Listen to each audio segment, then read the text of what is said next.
राधे राधे भक्तों, आप सब कैसे हैं। अश्विन मास के कृष्ण पक्ष की एकादशी को इंदिरा एकादशी कहा जाता है। पितृपक्ष के दौरान पड़ने के कारण इस एकादशी का विशेष महत्व है। इस दिन भगवान विष्णु माता लक्ष्मी की पूजा करने के साथ साथ पितरों का श्राद्ध कर्म करना शुभ माना जाता है। मान्यता है कि इस दिन तर्पण श्राद्ध करने से पितरों को मनवांछित फलों की प्राप्ति होती है। इसके साथ ही पितरों का उद्धार हो जाता है। ऐसी मान्यता है कि 7 पीढ़ियों के पापों से मुक्ति मिल जाती है। इंदिरा एकादशी का व्रत 28 सितंबर यानी कि शनिवार को रखा जाएगा। अश्विन माह की कृष्ण पक्ष एकादशी तिथि को इंदिरा एकादशी का व्रत होता है। पौराणिक कथा के अनुसार जो व्यक्ति इंदिरा एकादशी का व्रत रखकर भगवान विष्णु की पूजा करता है उसके पितरों को मोक्ष की प्राप्ति होती है। मृत्यु के बाद उसे भी स्वर्ग लोक में स्थान मिलता है।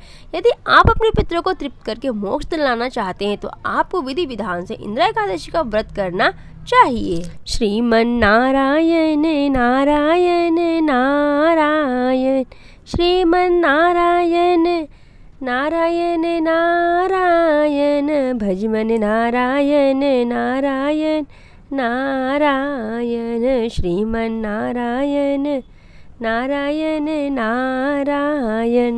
आइए भक्तों, जानते हैं इंदिरा एकादशी का शुभ मुहूर्त और पारण समय। अश्विनी कृष्ण एकादशी तिथि का प्रारंभ 27 सितंबर शुक्रवार दोपहर 1:20। अश्विनी कृष्ण एकादशी तिथि का समापन होगा 28 सितंबर शनिवार दोपहर 2:49। इंदिरा एकादशी का शुभ मुहूर्त सुबह 6:13 से शुद्ध योग में। इंदिरा एकादशी पारण समय 29 सितंबर रविवार सुबह 6:13 से सुबह 8:36। आइए भक्तों, सुनते हैं इंदिरा एकादशी व्रत कथा। कथा सुनने से पहले अगर आपने मेरे चैनल को सब्सक्राइब नहीं किया है तो चैनल को सब्सक्राइब करें, वीडियो को लाइक करें, शेयर करें और कमेंट में राधे राधे लिखना बिल्कुल ना भूलें। तो कथा कुछ इस प्रकार है। एक बार युधिष्ठिर ने भगवान श्री कृष्ण ने अश्विन कृष्ण एकादशी व्रत की महिमा बताने का निवेदन किया। इस पर भगवान श्री कृष्ण ने कहा, उसे इंदिरा एकादशी के नाम से जानते हैं, जो पापों को नष्ट करके पितरों को मुक्ति प्रदान करता है। इतना ही नहीं, जो केवल इंदिरा एकादशी की व्रत कथा को सुन लेता है उसे वाजपेयी यज्ञ कराने के बराबर फल प्राप्त होता है। इस व्रत की कथा कुछ इस प्रकार से है। सतयुग में महिष्मती नगर पर राजा इंद्रसेन का शासन था। उसका राज्य हर प्रकार के सुख और सुविधाओं से भरा था। धन धान्य की कोई कमी नहीं थी। एक दिन नारद जी इंद्रसेन के राज दरबार में प्रकट हुए। देव ऋषि को देखकर राजा ने उनका आदर सत्कार किया और उनके आने का कारण जानना चाहा। इस पर नारद जी ने कहा कि वे यमलोक गए थे, जहाँ पर तुम्हारे पिता से मुलाकात हुई थी। उन्होंने तुम्हारे लिए कुछ संदेशा भेजा है। नारद जी ने इंद्रसेन को बताया कि वे एकादशी का व्रत करते थे। किसी कारणवश उनमें विघ्न पड़ गया था।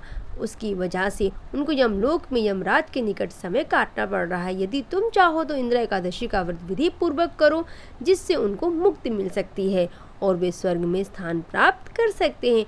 इतना सुनकर राजा इंद्रसेन ने नारद जी से कहा कि आप एकादशी की व्रत विधि बताइए, उसके अनुसार ही वह व्रत करेगा। इस पर नारद मुनि ने कहा कि इंदिरा एकादशी के दिन तुम स्नान के बाद अपने पितरों के तर्पण श्राद्ध आदि कार्य करो। वहाँ पर भगवान शालिक राम की मूर्ति जरूर रखना। उसके बाद ब्राह्मण को भोज कराओ, दान और दक्षिणा दो, गाय को भोजन का कुछ अंश खिलाओ। इसके बाद तुम भगवान ऋषिकेश की पूजा फूल फल अक्षय धूप दीप नैवेद्य फल आदि से करो। रात के समय में जागरण करना। उसके अगले दिन दैनिक क्रियाओं से निवृत्त होकर पूजा पाठ करो, ब्राह्मण भोजन दान दक्षिणा दो, फिर पारण करके व्रत को पूरा कर लो। नारद जी ने इंद्रसेन से कहा कि तुम विधि विधान से इंदिरा एकादशी का व्रत करोगे तो तुम्हारे पिता को अधोगति से मुक्ति मिल जाएगी, वे स्वर्ग लोक प्राप्त कर पाएंगे। इतना कहकर नारद जी वहाँ से चले गए। अश्विन कृष्ण एकादशी तिथि को इंदिरा एकादशी आई तो राजा ने नारद मुनि के बताए अनुसार व्रत और पूजन किया, दान और दक्षिणा देकर व्रत को पूरा किया। उस व्रत के पुण्य से उसके पिता को अधोगति से मुक्ति मिल गई और वे यमलोक से मुक्त होकर भगवान विष्णु के लोक को चले गए। जब राजा इंद्रसेन की मृत्यु हुई तो उन्हें भी स्वर्गलोक की प्राप्ति हुई। वीडियो को लाइक करें और चैनल को सब्सक्राइब करें। राधे राधे, हरि बोल।